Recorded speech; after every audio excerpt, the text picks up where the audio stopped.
उसका अतीत। अंदर आओ। मैंने अपने बॉस की आवाज़ सुनी। मैंने एक गहरी सांस ली और फिर धीरे से छोड़ते हुए दरवाज़ा खोला।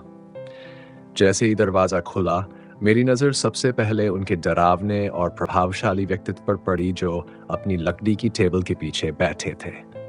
मैंने चुपचाप दरवाज़ा बंद किया और उनकी डेस्क के 1 फुट दूर पर जाकर रुक गई। आज मेरे शेड्यूल में क्या है? उन्होंने अपने काम से नज़र हटाए बिना अपनी सामान्य भावहीन आवाज़ में पूछा। मैंने अपने हाथ में पकड़े कागज़ों को देखा और उन्हें बताया कि आज उन्हें क्या करना है और कुछ अन्य ज़रूरी बातें भी बताई। जब मैंने सारी बातें बता दी तो मैंने चैन की सांस ली। उन्होंने ज़्यादा कुछ नहीं कहा, बस हम कहकर हर बात को स्वीकार किया। मेरा दिल इतनी तेजी से धड़क रहा था जैसे वो मेरे सीने से बाहर निकल जाना चाहता हो। लेकिन मैंने अपने आप को संभाला और वह सवाल पूछ ही लिया जो मैं बहुत समय से पूछना चाहती थी।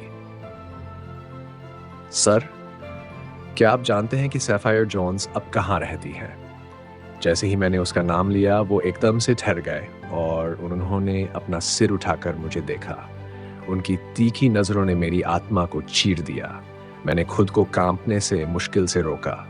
ऐसा लग रहा था जैसे वो मेरी आत्मा को पढ़ने की कोशिश कर रहे हों। लेकिन मैं सीधी खड़ी रही और उनकी नज़रों से नज़रें नहीं हटाई। तुम्हें क्यों लगता है कि मुझे पता होगा कि वो कहाँ है? उन्होंने ठंडी नज़रों से मुझे घूरते हुए कहा। वो आपकी एक्स वाइफ है। मैंने सोचा आप जानेंगे। मैंने बिना हकलाए जवाब दिया और मन ही मन खुद को शाबाशी दी। मुझे नहीं लगा था कि यह संभव है, लेकिन जब मैंने एक्स वाइफ कहा तो उनकी नज़रों में और भी ज़्यादा ठंडापन आ गया।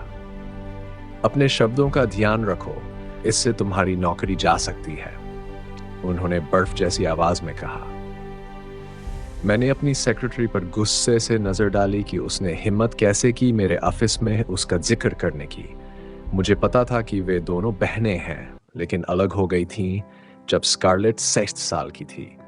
मगर मुझे उम्मीद नहीं थी कि वो मुझसे उसकी बहन के बारे में पूछेगी।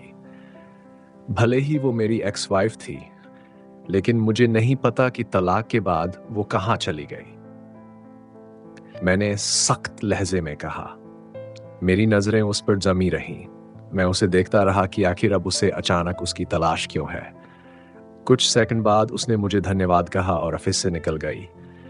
मैंने सिर हिलाकर उसे जाने की इजाजत दी, लेकिन उसके जाते ही वो दर्दनाक यादें वापस आने लगीं जिनसे मैं हमेशा भागना चाहता हूँ। कभी मैं उससे बहुत प्यार करता था और उसी प्यार की वजह से उसका धोखा मेरे दिल में ऐसा घाव कर गया जो 3 साल बाद भी नहीं भर सका। मैं आज भी उस दिन को नहीं भूल पाया हूँ, चाहे जितना भी कोशिश करो। फ्लैशबैक। आखिरकार मैंने सारा काम खत्म कर लिया। मैंने जल्दी अपनी डेस्क समेटी और ज़रूरी फाइलें ब्रीफकेस में रखीं। फिर ऑफिस से बाहर निकला, दरवाजा लॉक किया और अपनी कार की तरफ भागा। मुझे जल्दी थी अपने घर जाने की, अपनी प्यारी पत्नी के पास जो हमारे पहले एनिवर्सरी के लिए डिनर बना रही थी।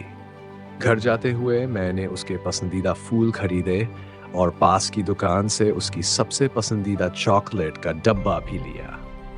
फिर सब कुछ कार की पीछे की सीट पर रखा और घर की ओर चल पड़ा।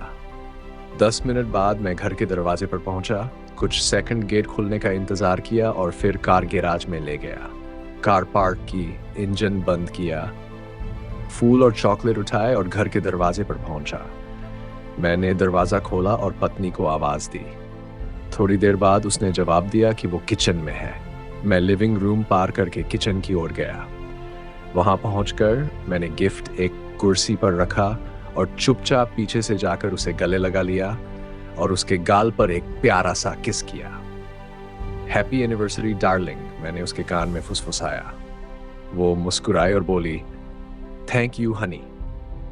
तो आज रात खाने में क्या बन रहा है? मैंने पूछा। क्लासिक स्टेक, मैश्ड पोटैटो और सलाद, उसने जवाब दिया। क्या बात है, मुझे तो बहुत भूख लगी है, मैंने खुशी से कहा। तो फिर प्लीज टेबल पर ग्लास और वाइन ले आओ, उसने कहा। आपका हुक्म सर। आंखों पर, मैंने कहा और झुककर सलाम किया। उसने फिर से हंसते हुए आंखें घुमा दी। मैंने किचन कैबिनेट से 2 ग्लास निकाले और फ्रिज से वाइन निकालकर डाइनिंग टेबल पर रखा। पूरा टेबल बहुत खूबसूरती से सजा हुआ था। कैंडल, गुलाब की पंखुड़ियाँ और खूबसूरत प्लेटिंग। कुछ मिनट बाद सैफायर खाना लेकर आई लेकिन मैंने उसे प्लेट ले ली और उसकी सीट पर रख दी। मैंने उसे कुर्सी खींचकर बैठाया और एक हल्का सा किस किया। फिर मैं अपनी डिश लेने गया। हमने वाइन का टोस्ट किया और अपनी शादी की लंबी उम्र की कामना की। खाने के दौरान वो थोड़ी परेशान लग रही थी। क्या हुआ? मैंने चिंता से पूछा।